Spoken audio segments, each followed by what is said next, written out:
मैं श्योर हूँ कि आप सभी ने गूगल मैप्स को तो डेफिनेटली यूज़ किया होगा। अब भले ही वो किसी नए रेस्टोरेंट की लोकेशन जानने के लिए हो या फिर किसी का घर गूगल स्ट्रीट व्यू पर स्टॉक करने के लिए, हम सभी को पता है कि गूगल मैप्स कितने काम की चीज़ है। और एक चीज़ जिसे हम में से काफ़ी लोग फॉर ग्रांटेड लेते हैं वो ये है कि गूगल के बाकी सारे प्रोडक्ट्स की तरह ही गूगल मैप्स भी आप जब तक चाहें तब तक फ्री में यूज़ कर सकते हो। ये जो फ्रीमियम बिजनेस है वो ज़्यादा सरप्राइजिंग नहीं है जब आप सर्च या फिर ईमेल की बात करते हो जहाँ पर सब कुछ वर्चुअल ही है, मगर मैप्स एक काफ़ी इंटेंसिव बिजनेस है जहाँ पर काफ़ी सारे फिजिकल रिसोर्सेज भी यूज होते हैं। यहाँ पर कई सारे सैटेलाइट्स और कई 100 स्ट्रीट व्यू कार्स लगती हैं जो कि पूरे प्लैनेट के पिक्चर्स लेते रहते हैं और इसे कॉन्स्टेंटली मॉनिटर करते हैं। ऊपर से इसमें काफ़ी सारे सर्वर्स और सुपर कंप्यूटर्स भी लगते हैं जैसे कि वो लाखों घंटों की प्रोसेसिंग को करके मल्टीपल पेटाबाइट्स ऑफ डेटा को साथ में जोड़ पाएं। और ऊपर से हमें ये बिल्कुल भी नहीं भूलना चाहिए कि चीज़ों को ब्लर करने में कितने घंटे लगते हैं, जैसे कि लाइसेंस प्लेट्स ब्लर करना, फेसेस, हाउसेस और दूसरी पर्सनल इन्फॉर्मेशन। हमें क्लियरली दिखता है कि गूगल मैप्स को चलाने में कितने ज़्यादा रिसोर्सेज का यूज़ होता है। और भले ही स्टार्टिंग में गूगल को क्लियर नहीं था कि इसकी कितनी वैल्यू रहेगी, मगर आज के ज़माने में ये गूगल के सबसे प्रॉफिटेबल बिजनेसेस में से एक है। इनफैक्ट मॉर्गन स्टैनली ये एस्टिमेट करती है कि सिर्फ 2023 में ही गूगल मैप्स $11 बिलियन से भी ज़्यादा रेवेन्यू कमाएगा। पर्सपेक्टिव के लिए ये टिकटॉक के रेवेन्यू जितना ही है। और अगर हम गूगल मैप्स को उसकी पेरेंट कंपनी अल्फाबेट की तरह ही वैल्यू करें तो अकेले सिर्फ गूगल मैप्स की ही वर्थ $62 बिलियन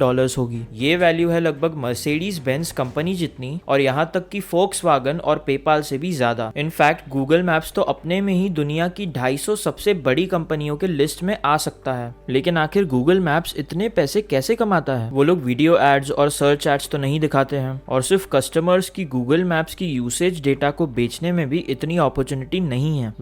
गूगल ने लगाए हैं बहुत सारे जुगाड़ जिससे वो मैप्स के थ्रू भी बहुत पैसे कमा पा रहे हैं, और वो भी सरप्राइजिंगली बिना कुछ गलत किए। गूगल मैप्स की कहानी शुरू होती है 20 साल पहले 2003 में। गूगल के और भी काफी सारे प्रोडक्ट्स की तरह ही मैप्स एक ऐसी चीज है जो गूगल ने खुद नहीं बनाई है। ये एक ऐसी चीज है जो उन्होंने 4 लोगों से खरीदी थी जिनका नाम था लार्स रास्मुसन, जेंस रास्मुसन, नोएल गॉर्डन और स्टीवन मा। उन लोगों ने साथ में मिलकर एक स्टार्टअप शुरू किया था जिसका नाम था where two technologies, Sydney Australia में। उनके प्लेटफॉर्म का आइडिया काफी सिंपल था, जो कि था एक डेस्कटॉप मैप प्रोग्राम बनाना। मगर फिर उन्हें पता चला कि ये बोलने में तो बहुत आसान था लेकिन करने में बहुत मुश्किल, और कुछ ही समय में उन्हें और भी बहुत ज्यादा रिसोर्सेज की जरूरत पड़ने लगी, जिसकी वजह से लेट 2004 में उनकी गूगल के साथ मुलाकात हुई। शुरुआत में एक्चुअली में गूगल को वेयर टू टेक्नोलॉजीज में इतना भी इंटरेस्ट नहीं था, मगर उसके बाद उनके फाउंडर्स ने गूगल को ये आइडिया सजेस्ट किया कि वो लोग उनके डेस्कटॉप एप्लीकेशन को एक वेबसाइट में भी बदल सकते हैं जिसे एक्सेस कर पाना बहुत ज्यादा आसान हो जाएगा। ये सुनने के बाद गूगल ने इस कंपनी पर बेट लेने का सोचा और उन्होंने इसे एक अनडिस्क्लोज्ड अमाउंट के लिए अक्वायर कर लिया, जो कि कहा जाता है कि $50 मिलियन से भी काफी कम है। लेकिन वेयर टू टेक्नोलॉजीज अकेली मैप कंपनी नहीं है जिसे गूगल ने 2004 में अक्वायर किया था। लगभग उसी टाइम पे उन्होंने 2 और मैप कंपनीज को अक्वायर किया जिनका नाम था की होल और जिपडैश। की होल भी वेयर टू टेक्नोलॉजीज की तरह ही एक डेस्कटॉप एप्लीकेशन थी, मगर उसमें फर्क ये था कि वो ज्यादा मैक्रो स्केल पर फोकस कर रहे थे, जिसका मतलब है कि हमारे प्लैनेट और उसके काफी कंट्रीज का मैप देखना और ना कि कोई स्पेसिफिक स्ट्रीट का और उसके डायरेक्शंस का। एंड आई डोंट थिंक ये सुन के सरप्राइजिंग लगेगा कि ये ही चीज बाद में जाकर गूगल अर्थ बन गई और गूगल को ये पूरी कंपनी सिर्फ $35 मिलियन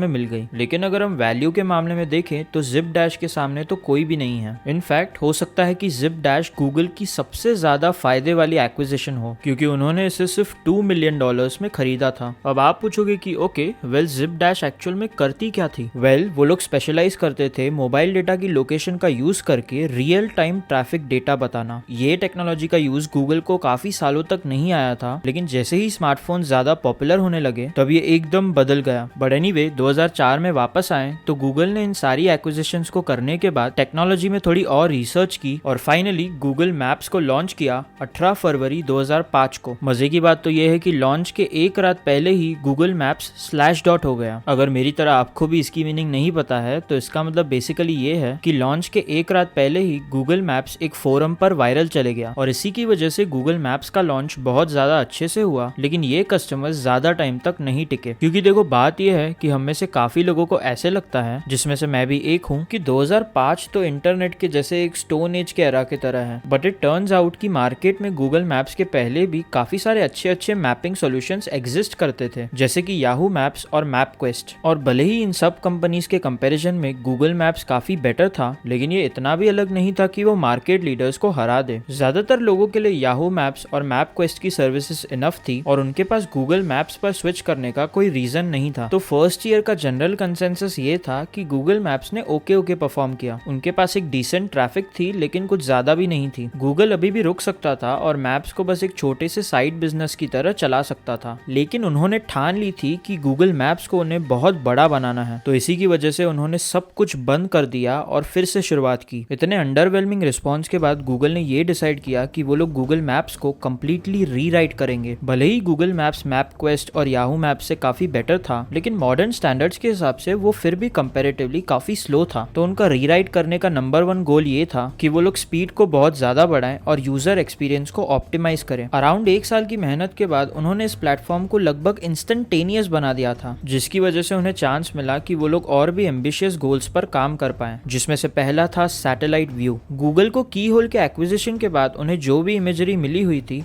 उसे उन्होंने साथ में जोड़ा और इसकी मदद से उन्होंने सैटेलाइट व्यू को बनाया। By the way fun fact, satellite view ज्यादातर केसेस में सैटेलाइट के द्वारा नहीं लिया जाता है, बल्कि वो एरियल व्यू होता है जो कि नीचे उड़ने वाले प्लेन से शूट किया जाता है। गूगल की टीम एक्चुअल में कंफ्यूज थी कि उसे एरियल व्यू बुलाया जाए या फिर सैटेलाइट व्यू बुलाया जाए, लेकिन जब सर्गे ब्रिन ने ये डिसाइड किया कि उसे वो बर्ड मोड बुलाएंगे, तो बाकी की सारी टीम ने सर्गे के खिलाफ यूनाइट करके ये डिसाइड किया कि वो उसे सैटेलाइट मोड बुलाएंगे। अपेरेंटली सर्गे ने ये नेम चेंज पर कभी कमेंट नहीं किया। But anyway, satellite mode late 2005 में लॉन्च हुआ और वो इमीडिएटली गूगल मैप्स का एक सेलिंग फीचर बन गया। सैटेलाइट मोड के अगर हम एक्चुअल यूज केस को साइड रखें तो रियलिटी में तो ज्यादातर लोगों को बस उसके साथ खेलने में मजा आता था। अपने घर और अपने शहर को एक बर्ड्स आई पर्सपेक्टिव से देखना काफी मजेदार और एक्साइटिंग भी था। ऐसी फीलिंग आती थी कि आप कोई सीक्रेट स्पाई या कुछ हो। उसके बाद सिंपली गूगल इस नॉवेल्टी को नेक्स्ट लेवल पर लेकर गया जब उन्होंने 29 मई 2007 को गूगल स्ट्रीट व्यू लॉन्च किया। स्ट्रीट व्यू ऑब्वियसली एक काफी एम्बिशियस प्रोजेक्ट था, क्योंकि गूगल बेसिकली इस चीज से अग्री कर रहा था कि वो लोग दुनिया के हर स्ट्रीट में कार्स को घुमाएंगे और उसका पैसा देंगे। बट हाँ, ये फीचर उनका काफी पॉपुलर हो गया। अब आप अपने शहर को ना कि सिर्फ एक एरियल पर्सपेक्टिव से देख पाओगे, बल्कि अब आप स्ट्रीट्स में ऐसे चल सकते हो जैसे कि आप एक्चुअल में उधर ही हो। भले ही सैटेलाइट मोड और स्ट्रीट व्यू की मदद से गूगल मैप्स काफी यूनिक बन गया और इसकी वजह से काफी पॉपुलर भी हो गया, लेकिन नंबर 1 ट्रेंड जिसकी मदद से गूगल को सबसे बड़ा बूस्ट मिला वो था of course smartphones. In fact Google maps का 90% रेवेन्यू सिर्फ स्मार्टफोन्स के द्वारा ही आता है, जो कि इतनी भी सरप्राइजिंग बात नहीं है। एंड्रॉइड दुनिया का सबसे पॉपुलर ऑपरेटिंग सिस्टम है जो कि करोड़ों लोग यूज करते हैं। एंड क्या आपको पता है कि एंड्रॉइड फोन्स के साथ प्री इंस्टॉल्ड क्या आता है? वो है ऑफ कोर्स गूगल मैप्स। तो इसीलिए ज्यादातर एंड्रॉइड यूजर्स बस नेचुरली ही गूगल मैप्स को यूज करेंगे, भले ही वो बेस्ट हो या फिर ना हो। वैसे ही जैसे सब लोग याहू मैप्स और मैपक्वेस्ट को यूज किया करते थे। इन सब चीजों की वजह से ही गूगल मैप्स को आज 1 बिलियन से भी ज्यादा लोग हर महीने यूज करते हैं। अब भले ही वो लोग इवेंचुअली एक डोमिनेंट पोजीशन पर आ पाए हैं, लेकिन किसी भी तरह से ये बिल्कुल भी एक आसान सफर नहीं था। भले ही जिन 3 कंपनीज से गूगल मैप्स बना हुआ है उसे गूगल ने $100 मिलियन से भी कम में एक्वायर कर लिया था, लेकिन एक्चुअली में गूगल मैप्स को सक्सेसफुल बनाने में इससे कई ज्यादा पैसा लगा है। एक प्रोफेसर का तो ये कहना है कि इनका जो अपफ्रंट कॉस्ट है, जिसमें इंक्लूडेड है कार्स, कैमरास, कंप्यूटर्स और मैन पावर, सिर्फ उसी का खर्चा $400 मिलियन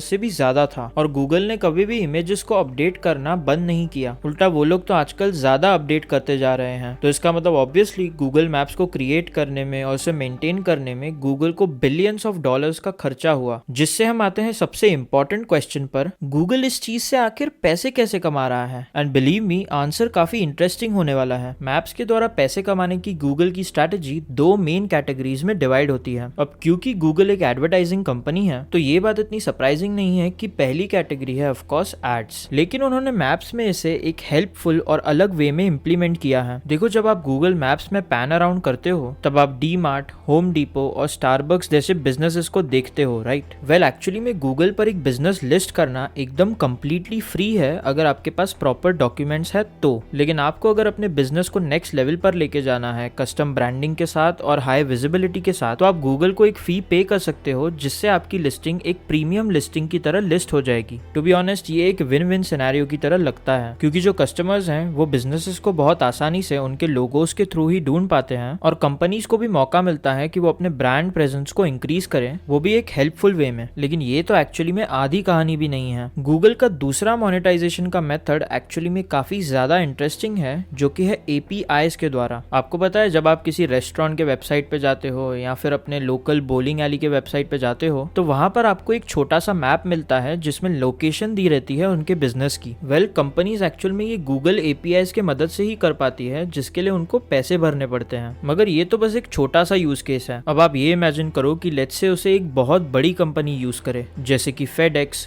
Uber, Airbnb, Zillow या फिर DoorDash। मैं बस ये कह रहा हूँ कि इसे यूज करने में उन्हें काफी ज्यादा पैसे लगेंगे, और ये तो बस एक गूगल मैप्स API का सबसे ऑब्वियस इम्प्लीमेंटेशन था। उल्टा सबसे commonly used Google maps API का तो मैप से एक्चुअली में कुछ लेना देना ही नहीं है। आपको पता है कि जब आप ऑनलाइन अपनी शिपिंग एड्रेस या फिर कोई बिलिंग एड्रेस फिल करते हो तो फिर वो एड्रेस ऑटोमेटिकली फिल हो जाती है, राइट? ये एक्चुअली में गूगल प्लेसेस API के द्वारा हो पा रहा है। बेसिकली दुनिया की हर कंपनी जो कि एड्रेस इन्फॉर्मेशन को कलेक्ट करती है वो या तो गूगल प्लेसेस को यूज करती है या फिर उसके direct competitor Microsoft Azure maps को। अगर वो इन्हें नहीं यूज करेंगे तो वो तो 1990s में ही अटके रह जाएंगे। एक्चुअली में पर यूज बेसिस पे गूगल प्लेसेस काफी सस्ता है। इसका कॉस्ट है बस ₹2.5 पर यूज। लेकिन आप ये सोचो, आपने खुद ने ही साल में कितनी बार इसे यूज किया होगा? शायद से 10 बार यूज किया होगा। तो वो अकेले ही गूगल के लिए ₹25 का रेवेन्यू होता है। अगर इसी चीज को हर साल 300 करोड़ लोग करते हैं तो सिर्फ वो अकेले ही गूगल के लिए $1 बिलियन का रेवेन्यू होता है, वो भी सिर्फ एक API से। आई थिंक अब ये बात सेंस बना रही होगी कि कैसे ये धीरे धीरे करके $11 बिलियन में बन सकता है जब आप कई 100 APIs और यूज केसेस को कंसिडर करते हो तो। लेकिन अगर हम पैसों को भी साइड रखें तो गूगल मैप्स की मदद से ही गूगल पूरे दुनिया को मैप आउट कर पाया है एकदम पिन पॉइंट डिटेल में। इसका मतलब है दुनिया की किसी भी कमर्शियल या फिर रेसिडेंशियल प्रॉपर्टी का एग्जैक्ट लोकेशन और एड्रेस पता होना। और अगर ये इनफ नहीं था तो उनको बिलियंस ऑफ लोगों की एग्जैक्ट लोकेशन पता है एक हाईली डिटेल्ड मैप में, वो भी हर समय। और अगर अपने में सिर्फ ये ही एक बहुत इंसेन पावर नहीं है तो आई डोंट नो फिर क्या है। और इसीलिए अगर गूगल मैप सिर्फ ₹1 का भी पैसा नहीं कमाता ना, तो भी गूगल का फायदा ही होता अगर हम गूगल मैप्स की बात करें तो। मगर गूगल मैप्स हर साल $11 बिलियन का रेवेन्यू कमाता है, वो तो बस उसके ऊपर एक बोनस है। एक और बिजनेस जो कि काफी कम प्रॉफिटेबल होने के बावजूद काफी पावरफुल है वो है व्हाट्सएप। तो अगर आपको व्हाट्सएप के ऊपर एक वीडियो देखना है तो इस वीडियो के नीचे कमेंट करो, जैसे हमें पता चले कि आप लोग कितने इंटरेस्टेड हो। और हाँ, इस वीडियो में रखते हैं 100 लाइक्स का टारगेट, तो जल्द से जल्द वो लाइक और सब्सक्राइब का बटन दबा दो। But until then I am Harsh और मिलते हैं नेक्स्ट वीडियो में।